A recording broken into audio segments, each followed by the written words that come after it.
প্রেমের বিশেষ দরসে গো জারে কি করিবে গো ও যাই তারে গো বিষে পরাণ জাগায় মুর্শিদ প্রেমে পরাণ জাগায় গো মারহাবা আল্লাহ আল্লাহ আশিক প্রেমে মাশুক গো হইয়া জীবনটা দেবি গে এইলিন কইরা গো বিষে প্রাণ হারাগায় মুর্শিদ প্রেমে পরাণ জাগায় গো মারহাবা আল্লাহ আল্লাহ লাইলের প্রেমে পাগল গো হইয়া মজনু দেয় তার জিগে এই বন দিয়া গো বিষে প্রাণ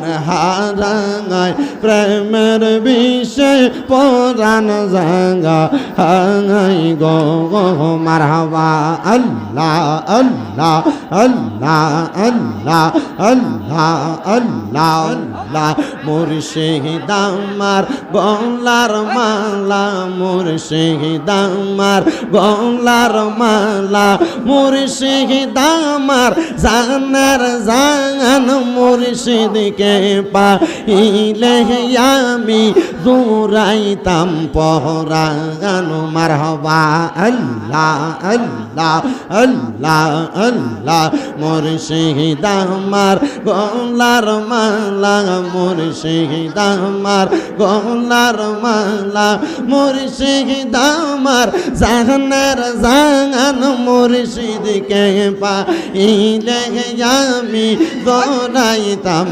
পরাণ মারহাবা আল্লাহ আল্লাহ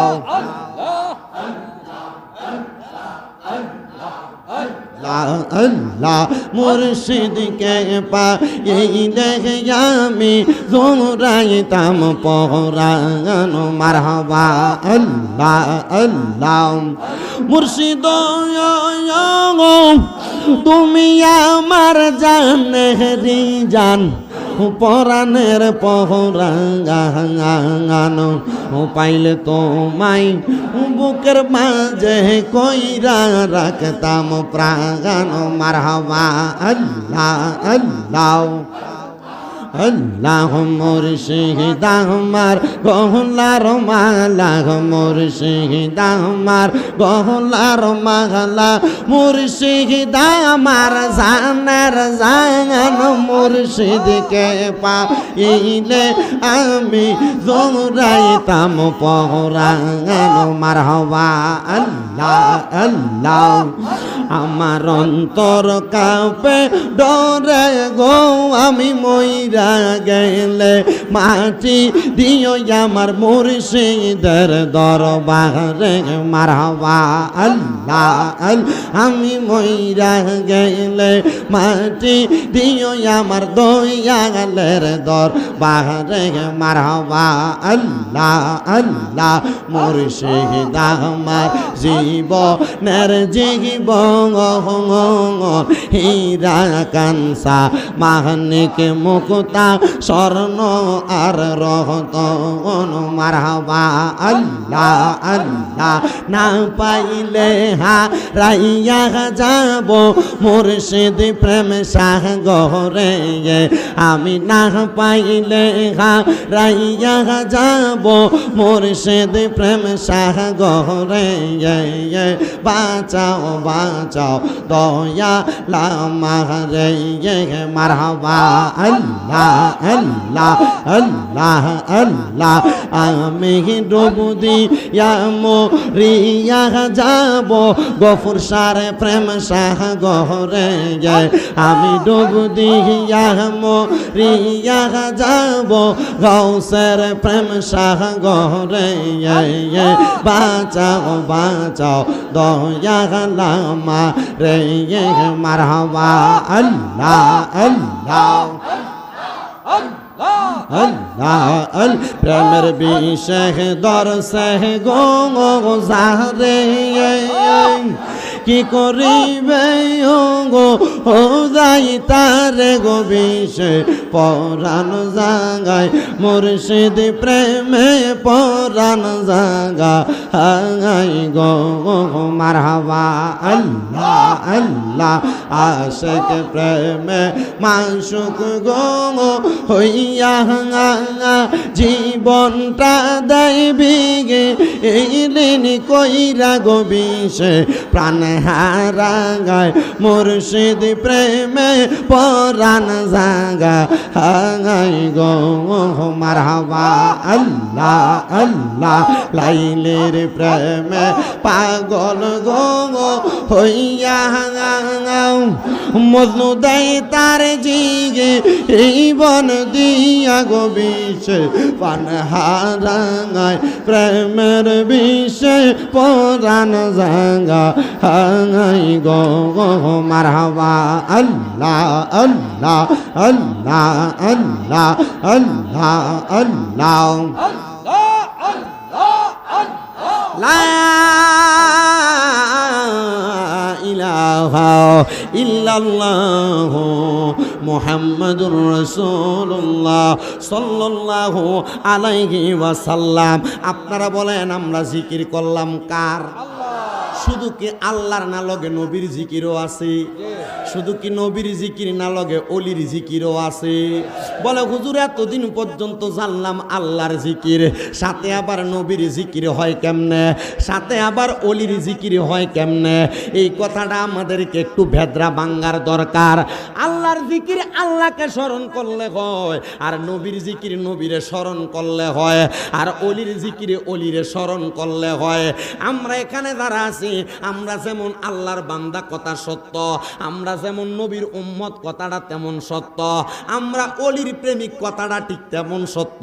বলে হুজুর আল্লাহর জিকিরের কথাই না আল্লাহর কোরআনে বলছে, তো আমরা কেন নবীর জিকির করি, কেন অলির জিকির করি? এটা করার কারণে আমরারে মানুষ বন্ড বলে। আরে আউলিয়া কেরামার মুর্শিদ মুর্শিদ কইয়া ডাকলে আমরারে মানুষ বেদাতি বলে। আপনারা বলেন না এমন কিছু মানুষ আছে না নাই? এ বন্ধু মনোযোগ দাও রে। কেউ যদি বলে আল্লাহর জিকির ছাড়া নবীর জিকির নাই, অলির জিকির নাই, তাদের কথাটা কিছুক্ষণের জন্য মানবা। অবশ্যই বাবা আল্লাহর জিকির আছে, কিন্তু আল্লাহর জিকিরের পাশাপাশি আমার নবী ডাক দিয়া কয় হাদিসে মুবারাকা, জিক্রুল আম্বিয়া মিনাল ইবাদাতি ওয়া জিক্রুস সলিহিনা কাফারা। নবীদের নামের জিকির করলে জীবনে মারহাবা বলবেন না? মারহাবা। নবীদের নামের জিকির করলে আল্লাহর ইবাদত হয়ে যায়, আর আল্লাহর ওলিদের নামের জিকির করলে গো জীবনের গুনাহ মাফ হয়ে যায়। এই জন্য আমরা যারা সুন্নি মুসলমান, আমরা যেমন নবীদের জিকির করি, আমরা তেমন ওলিদের জিকির করি। আমরা সুন্নি হইয়া আল্লাহরেও ভুলি না, নবীরেও ভুলি না, আমরা আবার নবীর সাথে অলিরেও ভুলি না। বলে কেন ভুলো না গো? কেন আল্লাহ নবী রাসূল ওলিয়া ওলারি আউলিয়ারে ভুলো না? কারণ আল্লাহ কোরআনুল কারীমে কয় কুল আতিউল্লাহ ওয়া আতিউর রাসূল ওয়া উলিল আমরি মিনকুম। আমার আল্লাহ কয় হাবিব ও বন্ধু নবী গো, আপনি আপনার উম্মতদেরকে জানায়া দেন, আপনি বলে দেন না যদি তারা আমি আল্লাহ তাআলার ইতাআত করতে চায়, আমি আল্লাহরে পাইতে চাই, ওয়া আতিউর রাসূল, তারা যেন আমি রাসূলের ইতাআত করে, আপনি রাসূলের ইতাআত করে। ও আল্লাহ আমরা তো আপনাকে পাই নাই, আমরা তো আপনার রাসূলকে পাই নাই, তাইলে আমরা কেমনে আপনি এবং আপনার রাসূলের পথে মতে চলবো? আমার আল্লাহ ঘোষণা করে দেয় ওয়া উলিল আমরি মিনকুম। জোরে কোন সুবহানাল্লাহ। কষ্ট হইতেছে আপনাদের? জি না। আল্লাহ পাইছি আমরা? জি। কই পাইছেন দেখান। রাসূল পাইছি আমরা? আল্লাহ আপনারও পাইলাম না, রসুলকেও পাইলাম না, যে রসুলকে দিয়ে আপনারে পাবো। আর কোন রাস্তা নাই যেটা দিয়ে আপনারে পাওয়া যাবে? হ্যাঁ আছে। কোথায়? ওয়া উলিল আমরি মিনকুম। সুবহানাল্লাহ।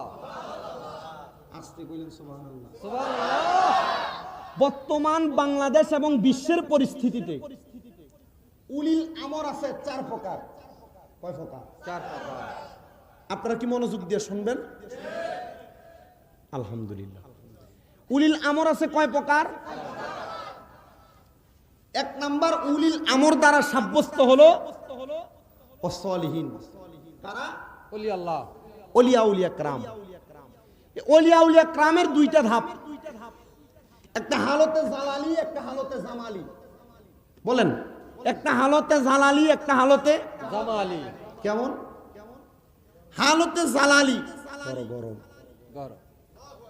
এই পীরের সামনে আর এই অলির সামনে কোনো কথা বললেই রাগ, খুব গরম। এই পীরের সামনে অলির সামনে শরীয়ত বিরোধী, তরিকত বিরোধী, হাকিকত মারেফতের সংমিশ্রণের বাহিরে কোনো কাজ হইলেই চাইতে পায়, বড় গরম। আরেকটা হালতে জামালি, হালতে কেমন? যদি ওনার সামনে থেকে ওনার নিজের সম্পদও কাইরা নিয়ে যায়, হুজুর আপনার সম্পদ নিয়ে যায়, থাক আল্লাহ দেখবো না। যদি ওনার সামনে থেকে ওনার দরবারে কিছু নষ্ট করে ফেলে, হুজুর অমুক এটা করছে, আপনি কিছু বলেন না, ভাই থাক, বুঝে না। যদি ওনার সামনে থেকে ওনার বিরুদ্ধে কথা বলার পর ওনার কাছে বিচার দিছে, হুজুর আপনার ব্যাপারে অমুক এটা বলছে, থাক ভাই, বুঝে না। হালতে জামালি, বড় সুন্দর হালতওয়ালা, যে হালতের পীর সাহেবগণ তাদের জীবনটাকে এমন ভাবে সাজাইছেন যে দুনিয়ার বিপদ, দুনিয়ার মুসিবত, দুনিয়ার মানুষ যদি আইসা তাদের সম্পদে ইজ্জতেও আঘাত দেয়, তিনারা এটাকে ইন্নাল্লাহা মাআস সাবিরিনের অন্তর্ভুক্ত হইয়া ধৈর্য ধারণ করে কাটায় নেন। আপনাদের কি এখনো কষ্ট হচ্ছে? আপনারা কি ওয়াজ বুঝতেছেন? তাহলে আমরা উলিল আমর পাইলাম কয় রকম? 4 রকমের ভিতরে এক নাম্বার সলিহীন, নেককার যারা, আউলিয়া کرام যারা, তারা। আউলিয়া کرامের কয় ভাগ পাইলাম? একটা হালতে জালালি, একটা জামালি, গরম আর নরম। আমার বাবাজিরাম, এই আউলিয়া کرامের ধাপ বিচ্যুতির মধ্যে উলিল আমরের মধ্যে আরেকটা ধাপ আছে, যারা হইল পৃথিবীর ওলামায়ে کرام।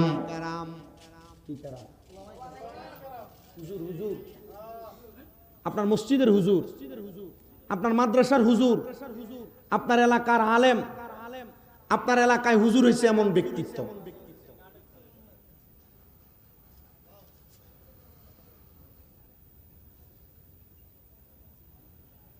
এই উলিল আমর যে আলেম ওলামা, তাদের খাসিয়ত, তাদের চরিত্র, তাদের আদালত, তাদের ইতরাত বড় সুন্দর। এই জন্য ইতরাত সুন্দরওয়ালা, আমল সুন্দরওয়ালা, ইনসাফ ঠিকওয়ালা আলেম, এরা উলিল আমর। এরা আপনাকে সুপারিশ করবে, এরা আপনাকে দুনিয়া এবং আখেরাতে জান্নাতের রাস্তা দেখাবে। কিন্তু এমন আলেম নাম যে ব্যক্তি মুখে একরকম কথা বলে কিন্তু কাজে আরেক রকম প্রকাশ করে, এমন আলেম না। যে আলেম মানুষের গীবত করে করে বেড়ায়, এমন আলেম না। যে আলেম দাবি করে কিন্তু আলেমের চরিত্র আর খাসিয়ত আখলাক তার মাঝে নাই, এমন মনে রাখতে হবে। এমন আলেম উলিল আমর, যে আলেম আপনাকে দুনিয়া এবং জান্নাতের রাস্তা দেখাবে। জোরে পড়ি সুবহান। এর জন্য আলেমদের সাথে বেয়াদবি করতে সাবধান। আপনাদের কষ্ট হইতেছে? আলেমদের সাথে উঁচা গলায় কথা বলতে সাবধান। আলেমকে ধমক দেওয়ার আগে 10 বার চিন্তা করবেন, হয়তো এই আলেম আপনার জান্নাতের তরি হবে। বাবাজি মনে রাখবেন, এরপর উলিল আমর, এরপর উলিল আমর যারা, তারা আর কেউ না। এই উলিল আমর হলো তারা যাদের ব্যাপারে ইবনে মাজাহ শরীফের 303 নাম্বার পৃষ্ঠায় একটা হাদিস শরীফ লেখা। আল্লাহর হাবিব সাল্লাল্লাহু আলাইহি ওয়াসাল্লাম প্রশ্ন করে, হে আমার সাহাবায়ে কেরাম শোনো, আলা উখবিরুকা আম মুলুকিল জান্নাহ, আমি নবী কি তোমাদেরকে জান্নাতের বাদশা সম্পর্কে খবর দিব না? সাহাবায়ে কেরাম বলেন, ক্বালু বালা ইয়া রাসূলুল্লাহ, হ্যাঁ ইয়া রাসূলুল্লাহ, আপনি আমাদেরকে জান্নাতের বাদশা সম্পর্কে খবর দেন। আমার নবী বলে, জান্নাতের বাদশা হলো তারা ওয়ালা রাজুলুন দাঈফুন মুস্তাদআফুন যু তিমরাইনি লা ইউবাহু লাহু লাউ আকসামা আলাল্লাহি লা আবাররা। জান্নাতের বাদশা তারা, দুনিয়াতে উলিল আমর তারা, যাদের চুলগুলা এলোমেলো, যাদের দেখতে একবারে কেমন জানি লাগে, কাপড়গুলা কেমন জানি এলোমেলো জীর্ণ শীর্ণ দেখা যায়। আল্লাহর নবী রাহমাতুল্লিল আলামিন নবী বলে, এদেরকে দেখলে তোমাদের পছন্দ হবে না, কিন্তু এরা যদি আল্লাহর কাছে হাত বাড়ায় কোনো দোয়া করে, আমার আল্লাহ তাআলা এদের দোয়ার সাথে সাথে কবুল করে। জোরে বলেন সুবহান। মানে রাস্তার পাগলদের কথা বলছে, মারহাবা কইলেন না? রাস্তার আমরা সমাজে বর্তমান সোশ্যাল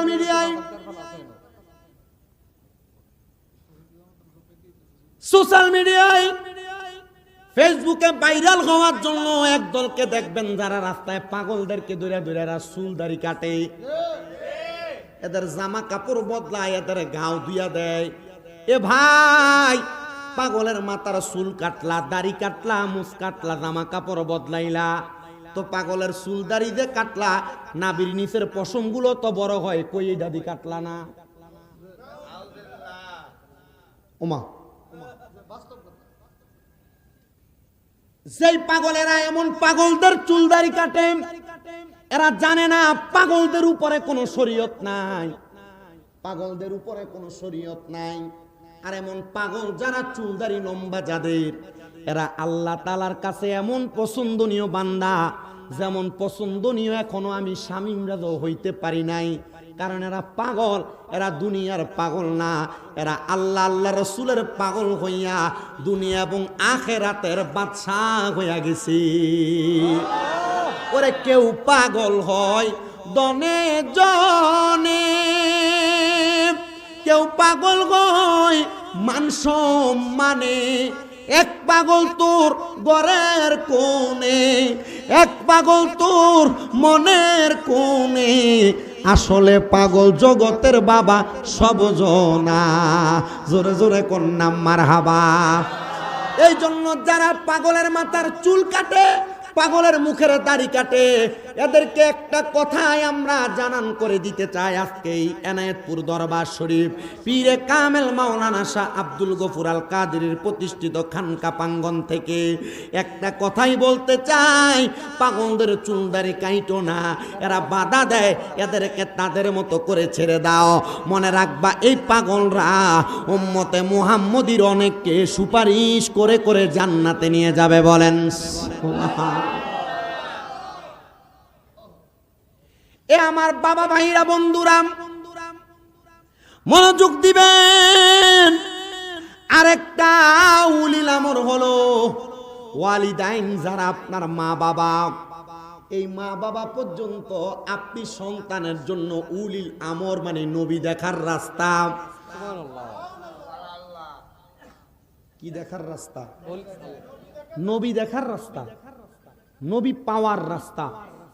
এই জন্য এই চার প্রকারের ব্যক্তিত্বকে বর্তমান সমাজে আপনি প্রাধান্য দেন।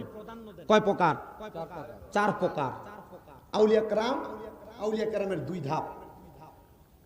দ্বিতীয়ত ওলামায়ে কেরাম, তৃতীয়ত পাগল, তৃতীয়ত মা বাবা। এই চার প্রকারকে যখন আপনি প্রাধান্য দিবেন, নবী দেখা পাবেন, নবী পর্যন্ত পৌঁছাইতে পারলে আল্লাহ পাওয়া যাবে। আল্লাহ পর্যন্ত পৌঁছাবে, আল্লাহ নাই।